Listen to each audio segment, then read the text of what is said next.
Meet me downtown. Meet me in downtown Logan. Hi, this is Eric Franson with Cache Valley Media Group. Meet us in downtown Logan on Saturday, September 16th for the Cytiva Top of Utah Marathon. Cache Valley Media Group is proud to be the official media partner of the Cytiva Top of Utah Marathon and hope you'll join us in downtown Logan for this fun event on Saturday, September 16th. Find out more at topofutahmarathon.com. Meet me downtown. Meet me in downtown Logan. Major key alert. Don't ever play yourself. Life is like school. You will be tested, so pass it. Learn the real major keys to getting to college at GetSchooled.com. Stay focused. Now that's a major key alert. Brought to you by Get Schooled and the Ad Council. Save a life. Buzzed driving is drunk driving. Brought to you by the Department of Transportation and the Ad Council. News Talk 610 AM, 102.1 FM, KVNU. It's time for the Garden Guide with your host, Mark Anderson from Anderson Seed and Garden. New research suggests that people are more likely to eat vegetables if they have a tempting name. What would life be without homegrown tomatoes? Only two things that money can't buy, and that's true love and homegrown tomatoes. From gardening to landscaping. Today we are going to try and create garden eyebrows. Kind of like the flowers are sprouting directly from your hair. That makes sense. Go! Phone lines are open at 753-KVNU or 800-369-KVNU. Kind of like eating vegetables. It's the Garden Guide, now on KVNU 610 AM and 102 FM.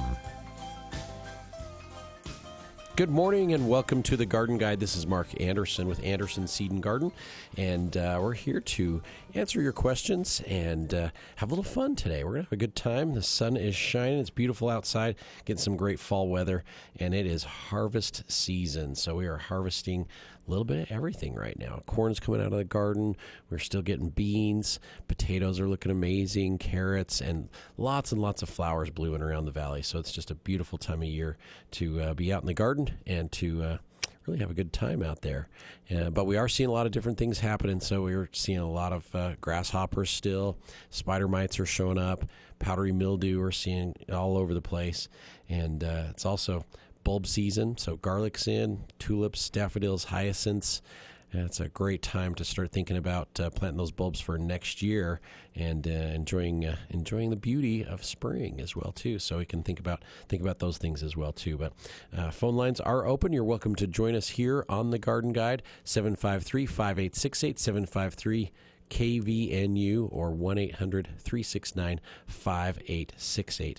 But I've got a special guest on the show today, Jim Siemens with the Utah Giant Pumpkin Growers. Jim, thanks for being on the show. Hey, I'm happy to be here. There we go. Let's try that again. Hey, we're happy to be here. All right, there we go. We on? We have an exciting event coming up next week. Oh, we do. What have we been working on this, like last 5-6 years? A couple years. So Mark and Renette approached me and said they want to do a giant pumpkin way off in Logan. Yeah. And we planned it, and this year they called up and says, hey, you know what? We're flipping the switch. We're going to do it. We're going to make it happen. And so we've got a show coming next Saturday, the 23rd, on Center Street in Logan. Yeah. And we've got some impressive pumpkins coming from what I'm hearing. That's going to be exciting. Yeah, that's going to be very exciting. You know, the growers are already panicking. We're getting to just the tail end of the game, and they're just anything that can happen will. We've had pumpkins rip open. If you've never seen a giant pumpkin, I get this call all the time. It says, hey, I want a giant pumpkin. I'm like, okay, how big do you want? You know, they're thinking 20, 30 pounds. Yeah. We've got some pumpkins coming to Logan that are going to be in that 1,400 to 1,700 pound range. And those are big ones. They are. They're going to fill the back of pickups. Some of them are too big to go in a pickup and will be coming on trailers. Yeah. But if you're in the Cache Valley area or want to travel, come check them out. Come get pictures. I mean, we'll be down there all day on Center Street. Yeah. Yeah. It's an event worth seeing.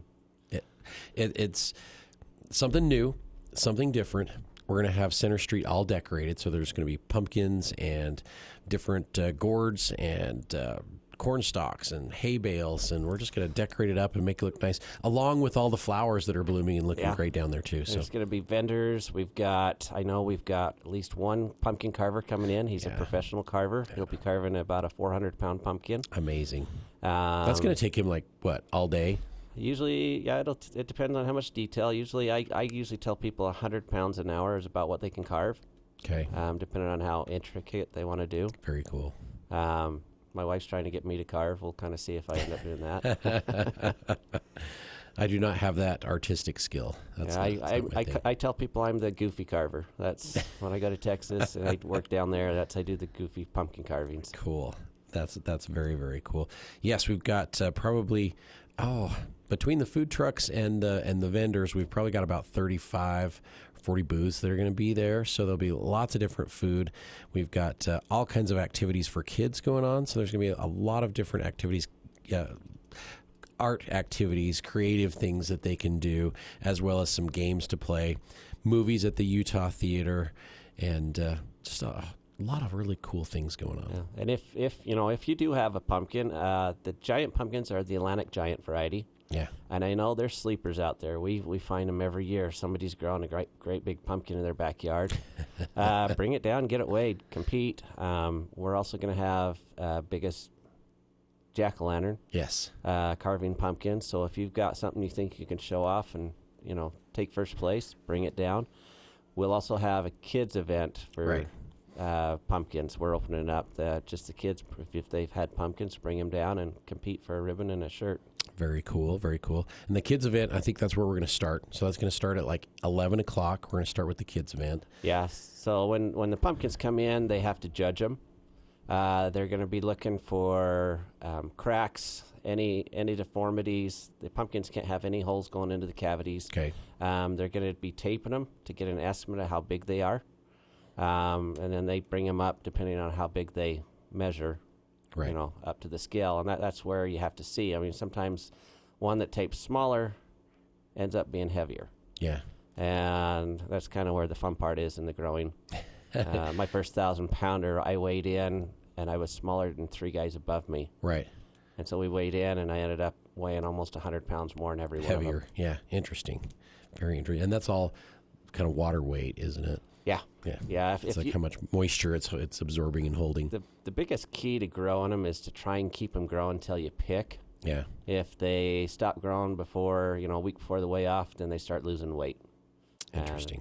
And that's when I start getting phone calls. I was telling you before the start. They're losing weight. Yeah. How do we do it? What do we do to kind of keep it going? And yeah, because we're at that point where stuff stopped. The growth process is slowing down. Yeah, it's Mother Nature is shutting everything down. I mean, plants are getting tired. Yeah. Yeah. These guys push them. They're manipulating them. They're pumping them with fertilizers, and I mean, everything has a breaking point. It's going to stop at some point. And usually by the middle to the latter part of September, I'm kind of getting to that breaking point also. It's like, I can't pick any more tomatoes. I don't want to go pick any more corn. I'm hitting that point right now. We're picking pumpkins every night and just... I'm tired. I need a vacation. It is a lot of work, but it is a lot of fun as well too. And as we're prepping to weigh those pumpkins, they'll be on display where everybody can come and check them out. So we've got it's not really a pumpkin walk, but we'll have the lineup of all the pumpkins to check out. So. Yeah, they'll be able to come down, get some pictures. I mean, some of the pictures we've had in the past. I mean, people do a really good job. Right.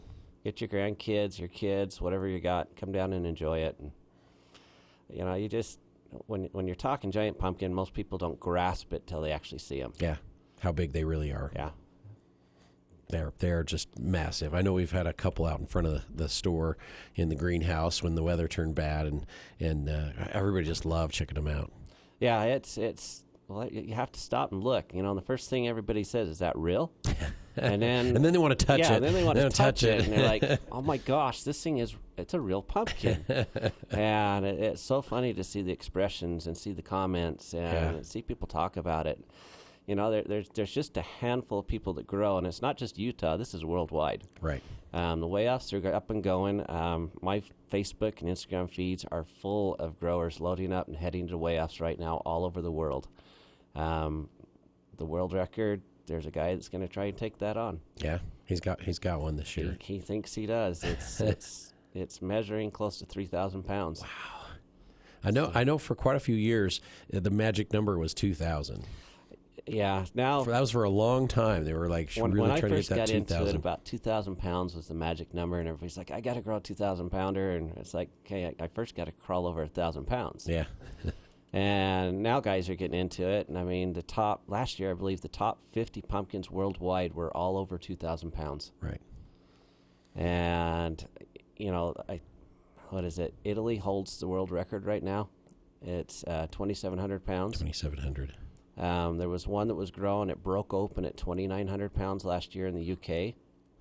I believe the U.S. record is 2,500. Yeah. And he's coming out of Minnesota, and it sounded like he's headed to California again. There's a big it's kind of the Super Bowl of weigh-offs, sponsored by Safeway out there. Top prize is $9 a pound. Half Moon Bay, is that? Mm-hmm. Yeah. Yeah, that's a big festival. So, I mean, he's taking home like a $23,000 paycheck. He took it home last year, so he's going after it again this year.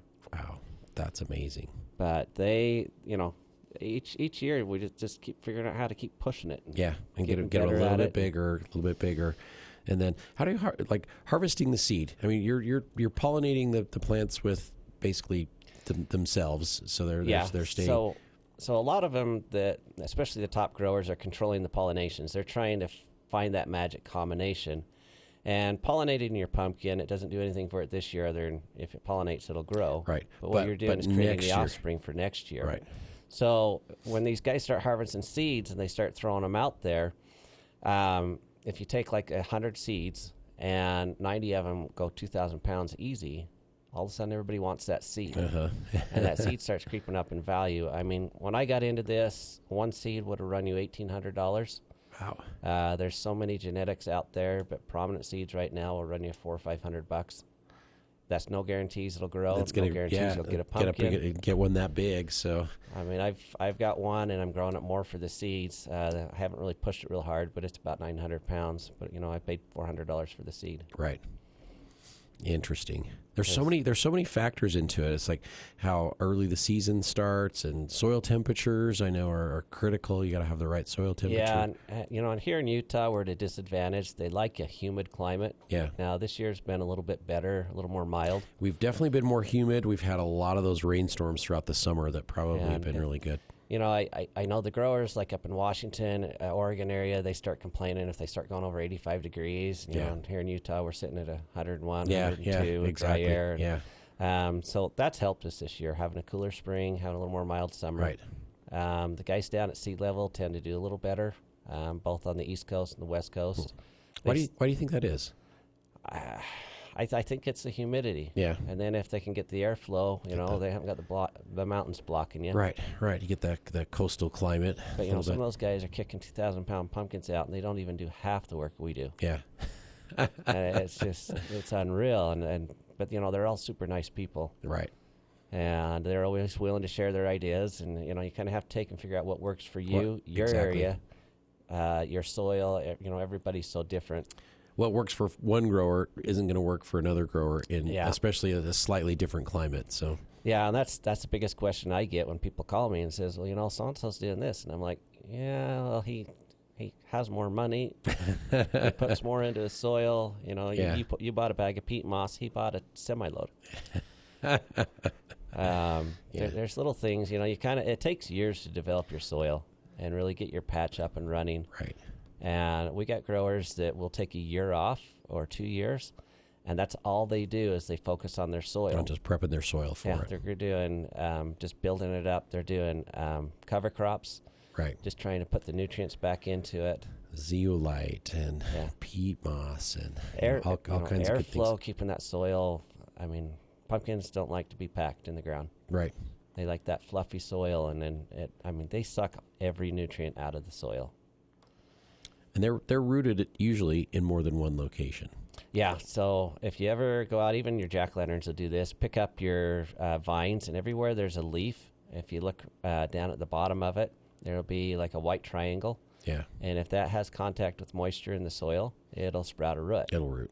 Yeah. So every time, what it does is when it rains, the leaves are supposed to grab the rain. It runs down, and then it feeds from that spot. Interesting. So if you end up losing the your leaves stem, are kind of like vase shaped. It's like Yeah. they're shaped like that, so they will collect the water. If they've got really good nutrients, they're supposed to be curved upwards. If you go out in your pumpkin plants, the leaves are down. Yeah. You're probably not hitting enough, or it's deficient in something. Interesting. You can do tissue samples. You can do that on everything in your garden. But Yeah. there is a lab up in Idaho. That's all they do is giant pumpkins. Growers are pulling tissue samples every 2 or 3 weeks, trying to figure out what they're missing lacking. and Yeah. Interesting. I mean, when these things get growing, a giant pumpkin can weigh, it can grow 25 to 60 pounds a day. Wow.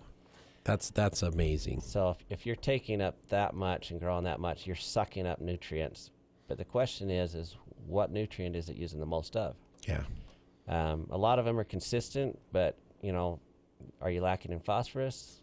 Maybe you need a little bit of nitrogen. Yeah. A lot of micronutrients that are essential for the plants as well, too. So boron's been a big one that guys have been hesitant to feed too much. But Right. Some of the growers are like, lay it on. You put too much on the rest of your, garden, and that's the end of the garden. Yeah. So through the growing season, are you doing of course you're going to prep that soil and get lots of nutrient out there as well too, but are you doing like a foliar application so they can pick it up through the leaves as well as doing the soil? So that goes back to grower and kind of what their resources are. Yeah. I foliar feed, and just because I'm overhead sprinklers. Right. We have growers that do drip tape. They have under the leaves, they actually put up a pipe with little sprinklers underneath the leaves and just feed strictly the soil. It don't even touch the leaves. The leaves. Interesting. You kind of have to find out what works for you, Right. and then it comes back to your budget and Right.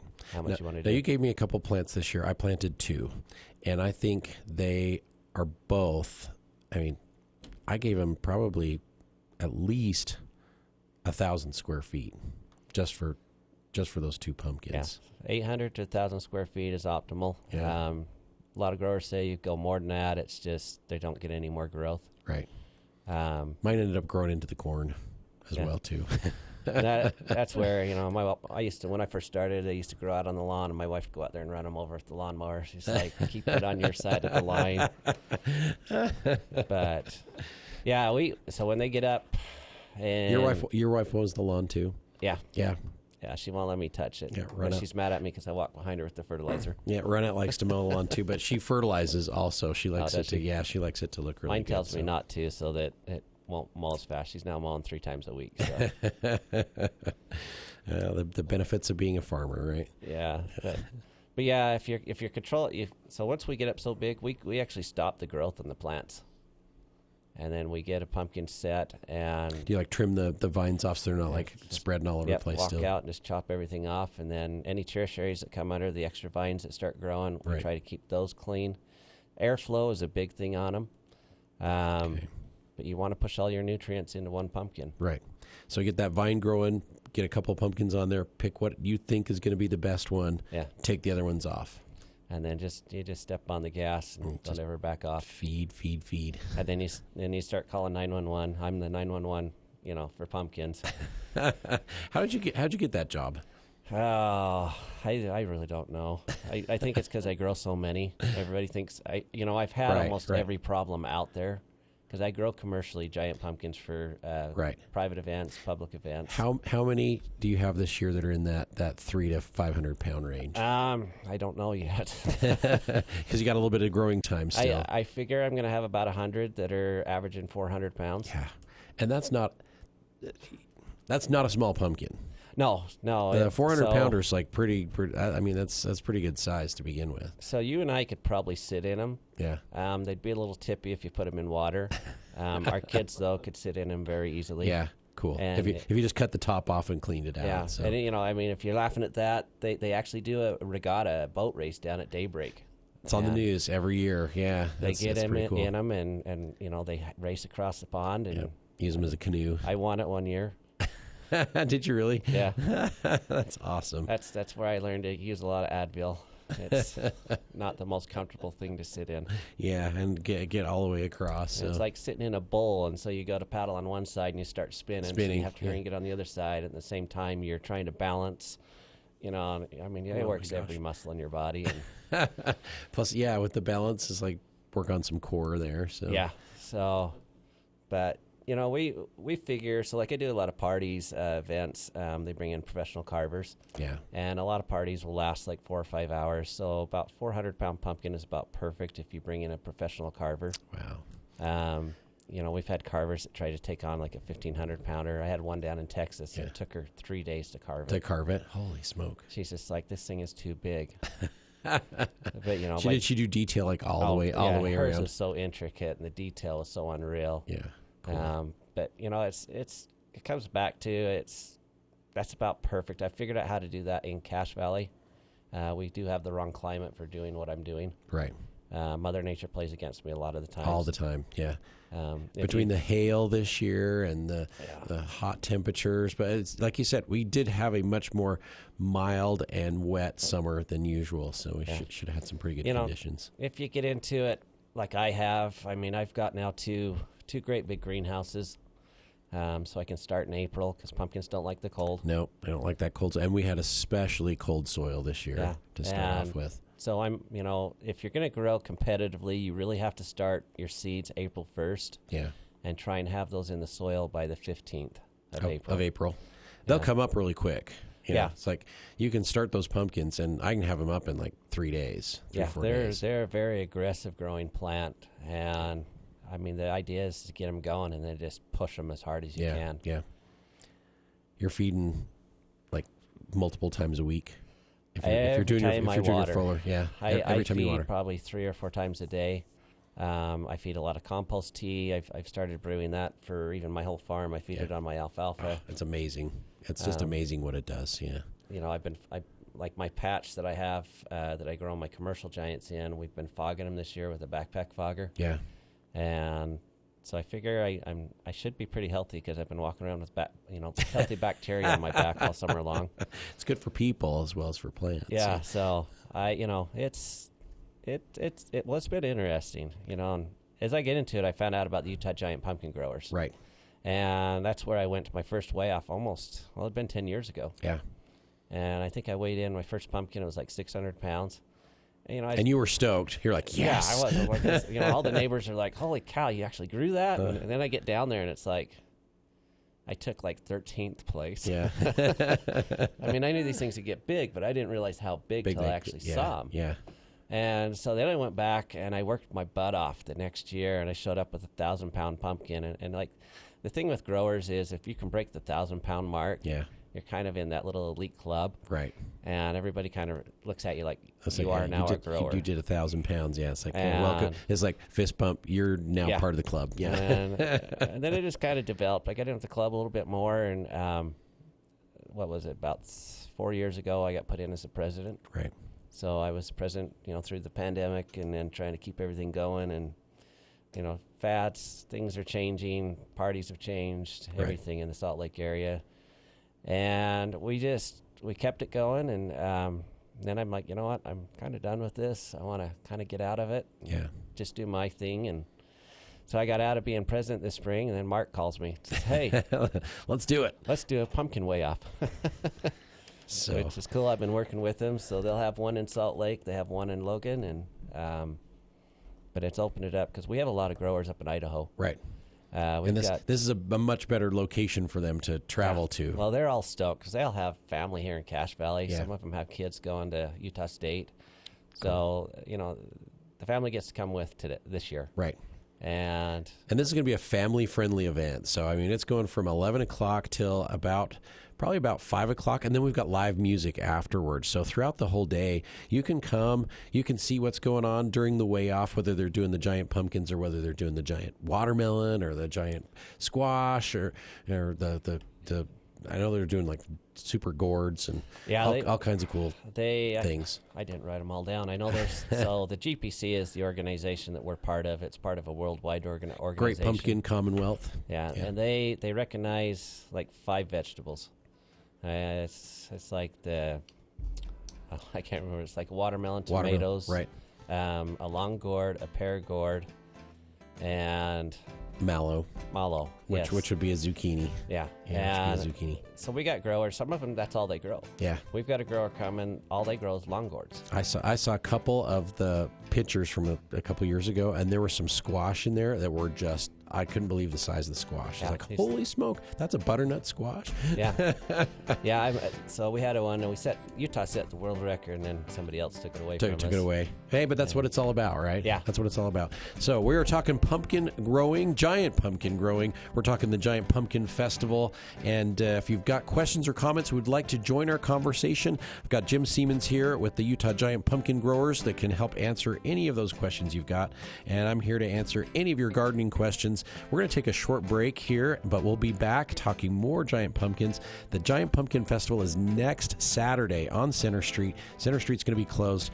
Vendors, food trucks, activities for the kids, movies, and live music, and all kinds of fun things going on there. Sponsored by Cache Valley Bank and Anderson Seed and Garden. So we'll be back in just a few minutes, and we'll talk some more pumpkins.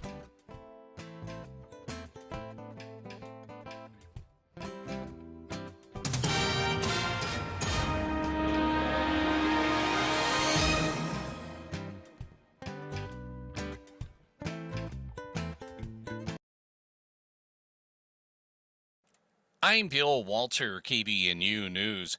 One of the more popular names immediately thrown around to replace Mitt Romney in the U.S. Senate may not even join the race. Utah Governor Spencer Cox's office told Fox 13 News that he has no plans to run for the seat that will open following last Wednesday's announcement that Romney will not seek re-election. Cox has proven to be a popular governor since being elected in 2020. A Deseret News Hinckley Institute of Politics poll released over the summer showed 63% of Utah voters approved of the job Cox has done. The governor has also gained a nationwide spotlight after being elected chair of the National Governors Association in July. Cox is promoting a Disagree Better initiative in hopes of starting a more positive conversation about politics in the country and cutting through the current partisan divide. University of Utah head gymnastics coach Tom Farden did not engage in any severe, pervasive, or egregious acts of emotional, verbal, or physical abuse or harassment, according to a review commissioned by the school. Former gymnasts within the Red Rocks program and their parents alleged verbal and emotional abuse by Farden, along with physical intimidation. The review, conducted by the law firm Hush Blackwell, interviewed 45 people regarding Farden's behavior and found that while he did not engage in abusive or harassing behavior, some athletes did have negative experiences while on the team. Farden has been with the Utes since 2011 and began serving as the team's co-head coach in 2016 before becoming the solo head coach in 2020. Nice weekend, fair skies, and highs in the low 80s, lows in the upper 40s, close to 50. For the latest news, visit CacheValleyDaily.com.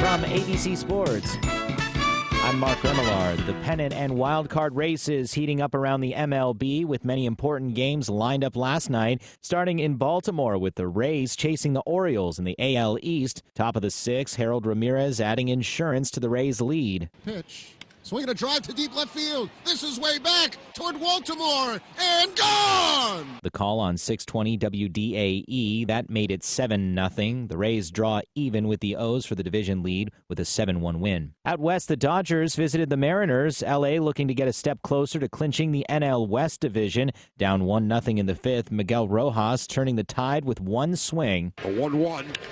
There's a fly ball left field. Racing on back is Kelnick, and it is gone! AM 570 LA Sports with that call. The Dodgers would win it 6-3. They can clinch the division with another win Saturday night. This is ABC Sports. Get ready for the ultimate home improvement experience as the Logan Fall Home Expo returns this fall. September 15th and 16th, the Cache County Event Center will be filled with local and national vendors showcasing the latest trends in home improvement, remodeling, outdoor living, and more. The Logan Fall Home Expo is the perfect opportunity to meet with local contractors and remodeling experts to get inspired and start planning your next home improvement project. Whether you're looking to renovate your kitchen, update your bathroom, or enhance your outdoor living space, you'll find everything you need at the home show. Admission to the Logan Home Show is completely free, making it a perfect opportunity to bring your family and friends along for the ultimate home improvement experience. Don't miss out on the chance to meet face-to-face with vendors and get expert advice on your home improvement needs. This event will be open to the public Friday from noon to 8 p.m. and Saturday from 10 a.m. until 6 p.m. This is an event you don't want to miss. Visit LoganHomeshow.com for more details. Looking forward to seeing you there.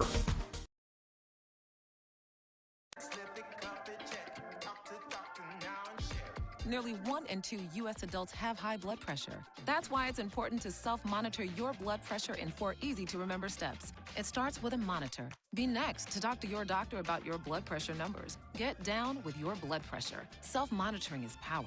Visit managerbp.org. Brought to you by the Ad Council, the American Heart Association, and the American Medical Association, in partnership with the Office of Minority Health and Health Resources and Services Administration.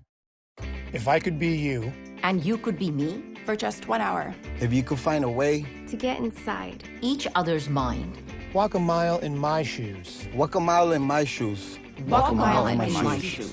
We've all felt left out. And for some, that feeling lasts more than a moment. We can change that. Learn how at belongingbeginswithus.org. Brought to you by the Ad Council. Walk a mile in my shoes. It's the Garden Guide on News Talk KVNU, 610 AM and 102.1 FM.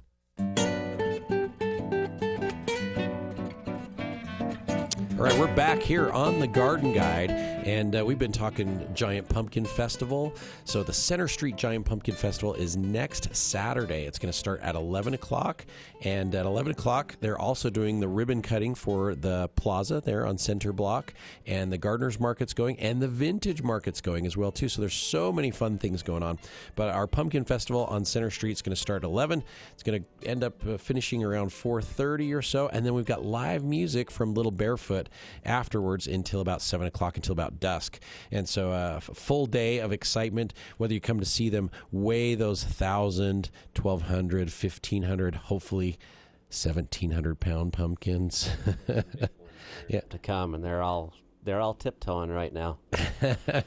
Tiptoeing around the pumpkins because they don't want anything to happen to them. What are they doing wrong? You know, they don't want to shake the ground and make them crack open. Yeah.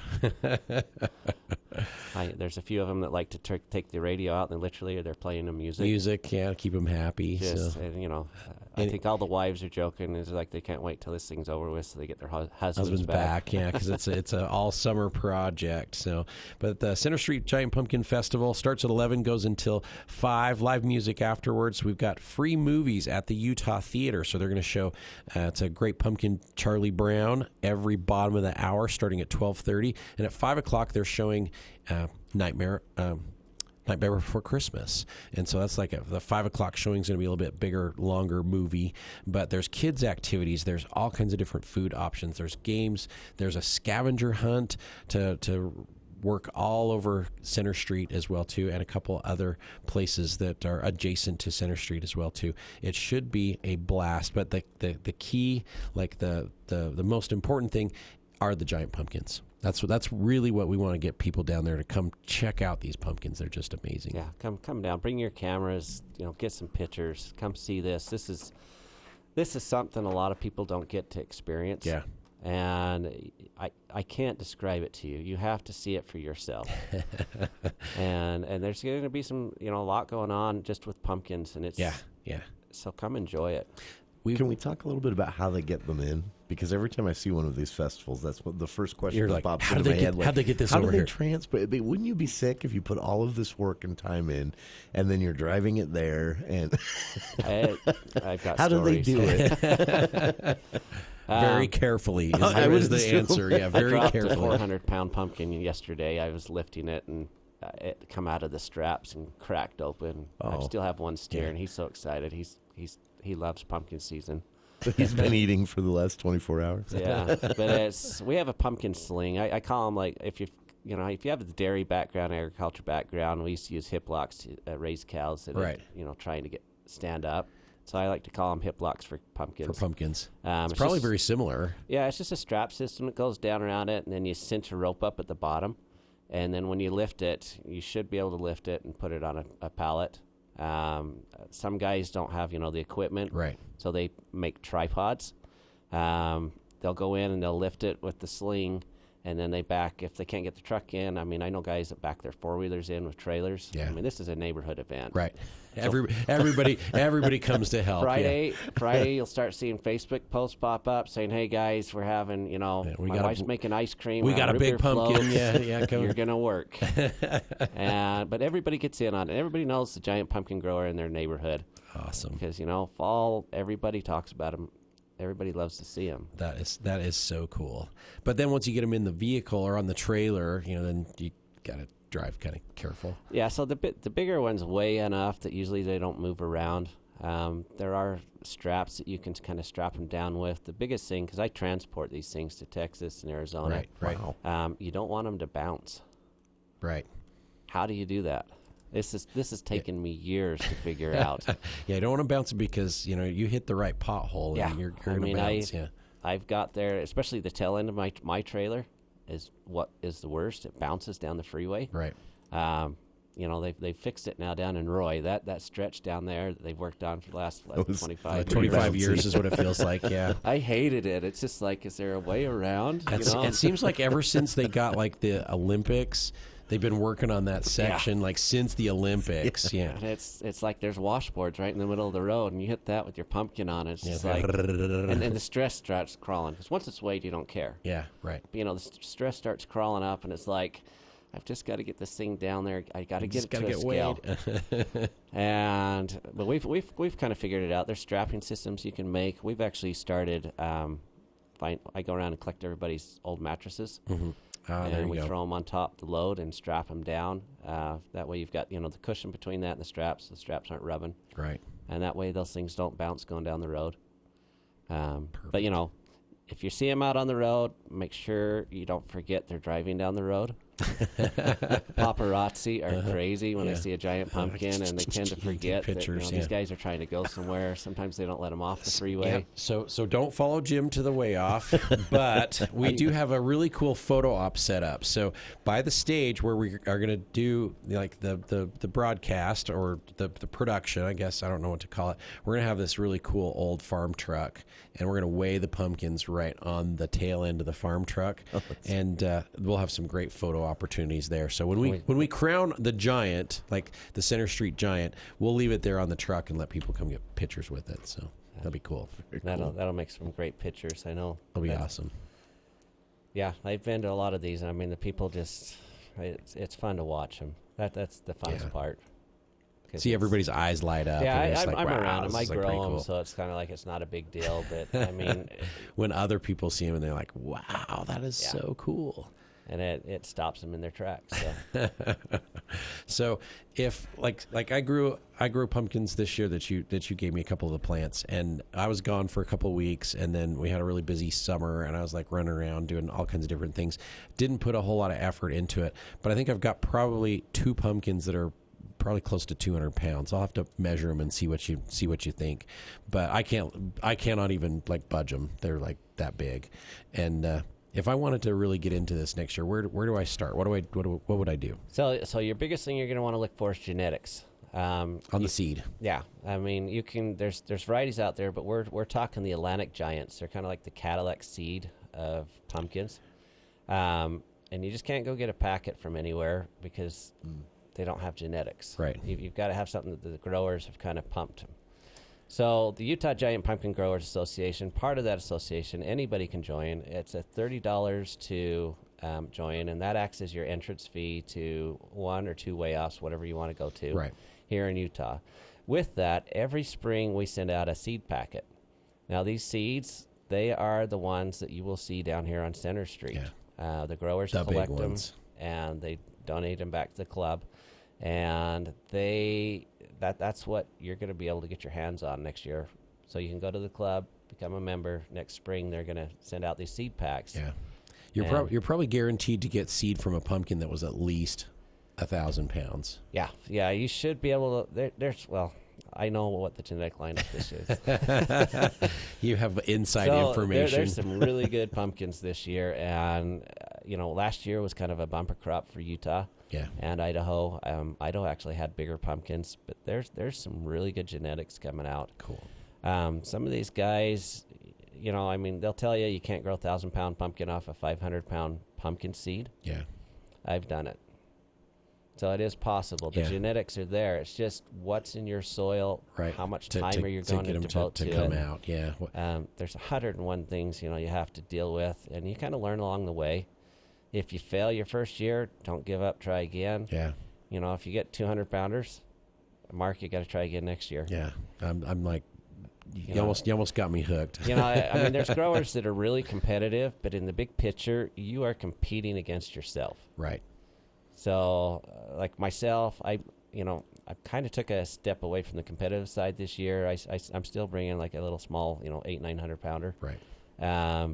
But I haven't really pushed it. My last one that I grew, it would have went over 2,000 pounds. Wow. And about 3 days before the weigh off, it developed a soft spot. And it just ended it. So we set it out on the front lawn, let people come take pictures. I remember that. That was a big pumpkin. And I put my heart and soul into that thing. Yeah. But I did get the seed, so that's where all my pretty pumpkins this year. My dad would have said, you got a soft spot in your head instead of in your pumpkin. But, these things literally, the growers' wives joke that, they get home from getting groceries and their husband gets out of the car and heads right to the pumpkin patch. They're like, are you going to help? I got groceries taken to the house. I'll be back. And, none of them see their husbands for another 20 minutes to 2 hours or longer. Out there messing around. So start with the genetics. Yes. You're going to get it planted middle of April, so with some protection. So you really got to plan out what way off you're going to, and then count back 90 days, and that's for the pumpkin growing. And then you got to count back about another 60 days. On top, it'd be about another 30 to 60. These things, the pumpkin themselves can grow 120 days. Okay. It's very hard to grow up fruit in Utah that'll make it, that's still growing after 120 days. Right. 90 days, kind of the ballpark. Okay. But usually in Utah, we want to start our pumpkins between the 1st of April and the 15th. And then you try to get it in the ground, 2 weeks, 3 weeks after that. 10 days after you start it. Yeah. I like to get it in the ground when I start seeing the first true leaf. Okay. Which is usually, 4 days. That's when they transplant the best. When they get bigger, it's hard to get them transplanted. Well, the big thing is you don't want to get them root bound. Yeah. If they get root bound, that's going to cause you problems down the road. Gotcha. Your pumpkins aren't going to be as big. But that's the best way to get seeds if you want to get into it. There are online auctions starting in December, and you can get on bigpumpkins.com.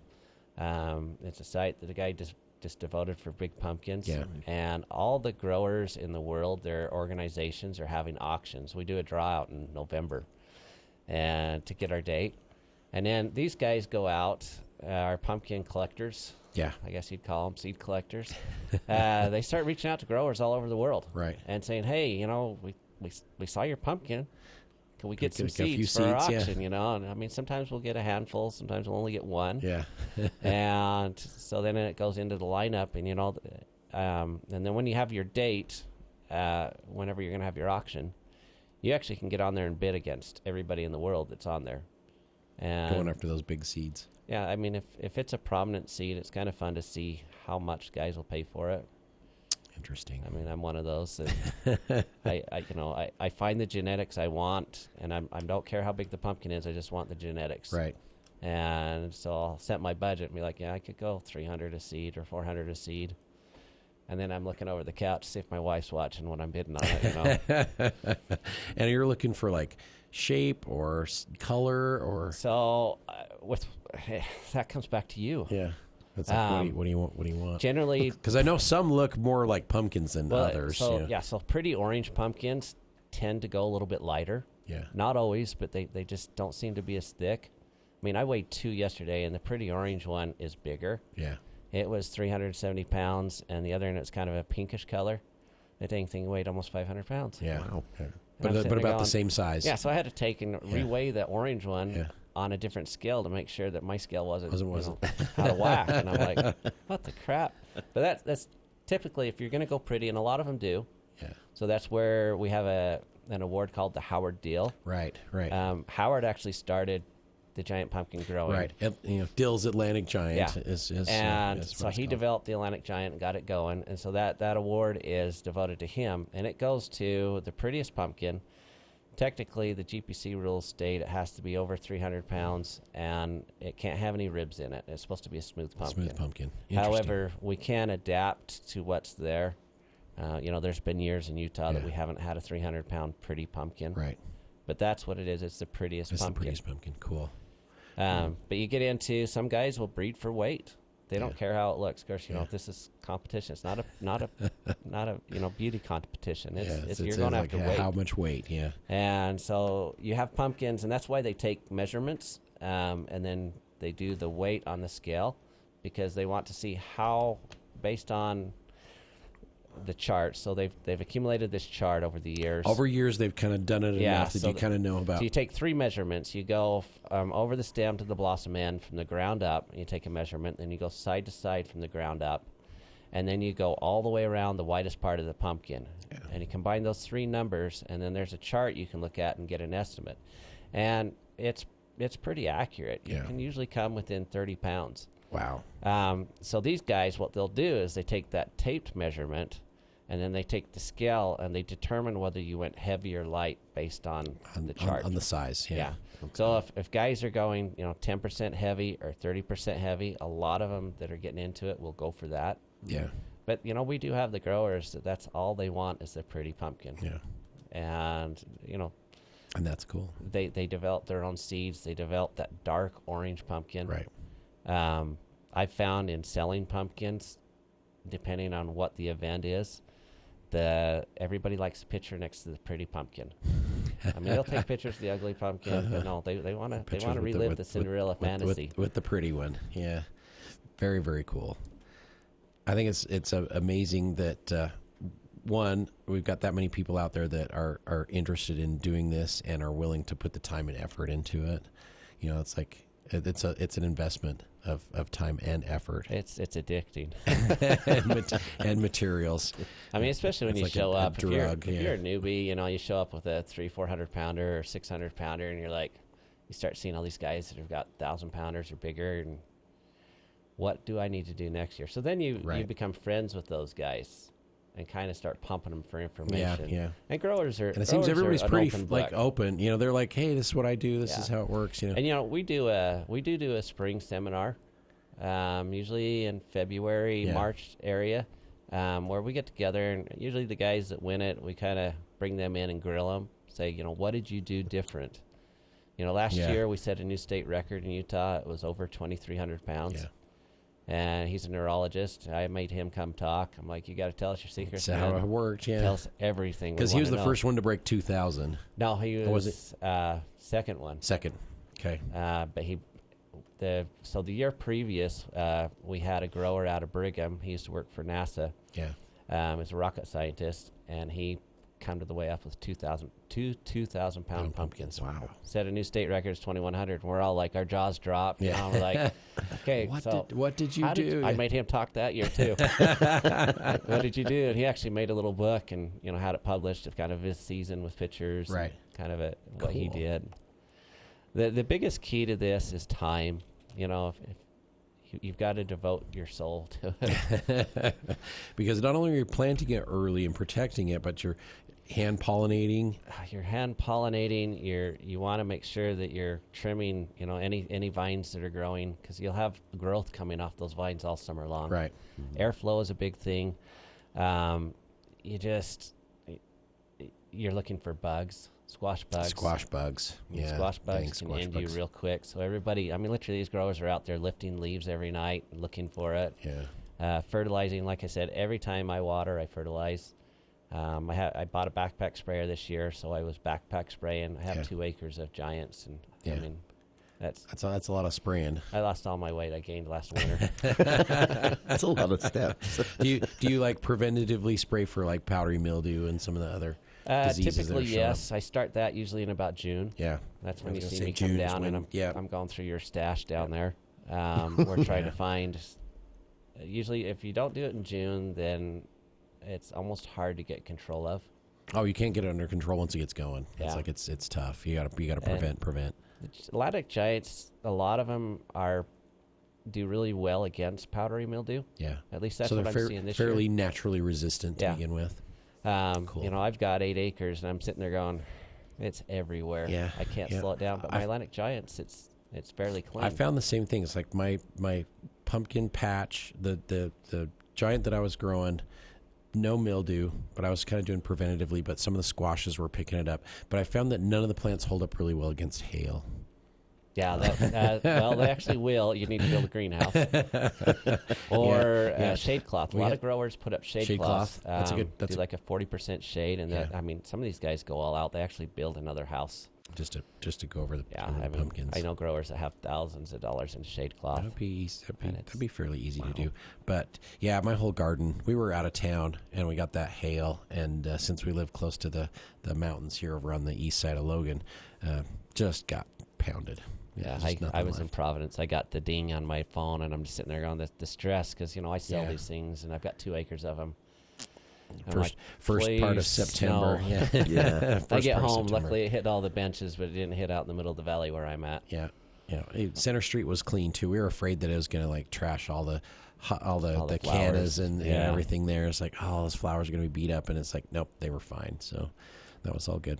So we've been talking today about the Giant Pumpkin Festival, Center Street.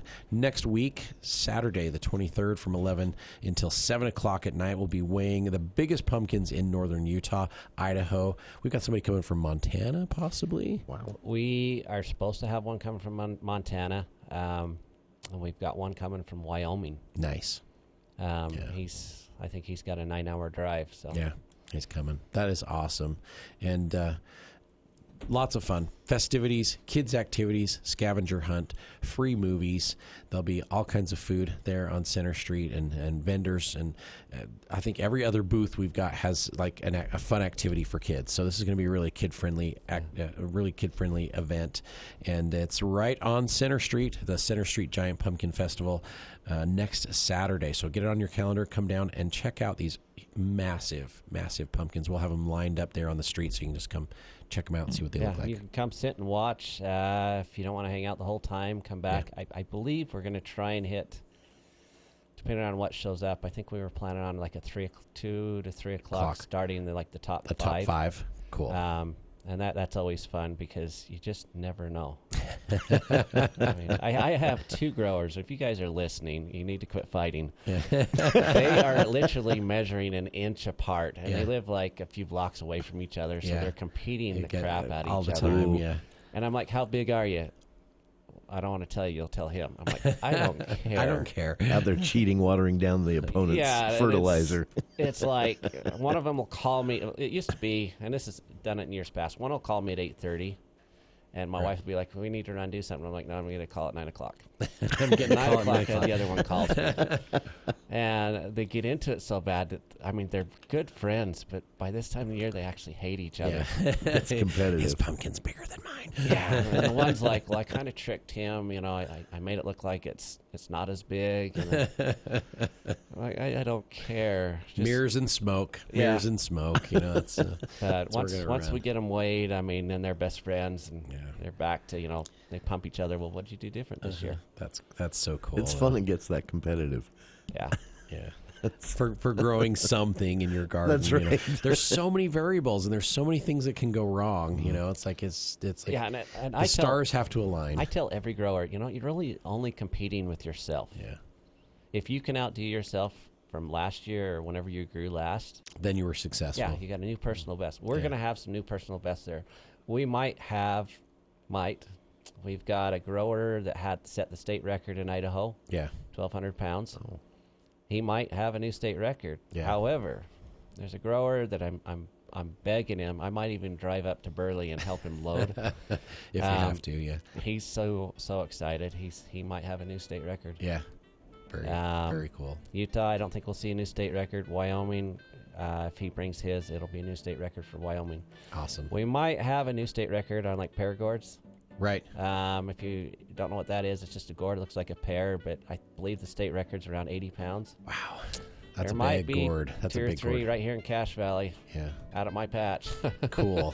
So you've entered. You're going to bring some for that. I've got a jack-o'-lantern. I've got my ion. I've got paragords. I've got a few things. Yeah. Very, very, very cool. So next weekend, Center Street Giant Pumpkin Festival. Come watch us crown the Center Street Giant. You know, it's gonna be so much fun, and so many things happening. Sponsored by Cache Valley Bank and Anderson Seed and Garden. We're trying to make this happen. It's gonna be a blast. Come down and see us. Jim, thanks so much for being on the show. Yeah, appreciate it. Appreciate everything you guys have done for us. So. We try our best. We will see you next week with another edition of the Garden Guide. We'll be broadcasting live from Center Street. KVNU Logan, 102 FM, 610 AM, covering Aggie football like no one else does.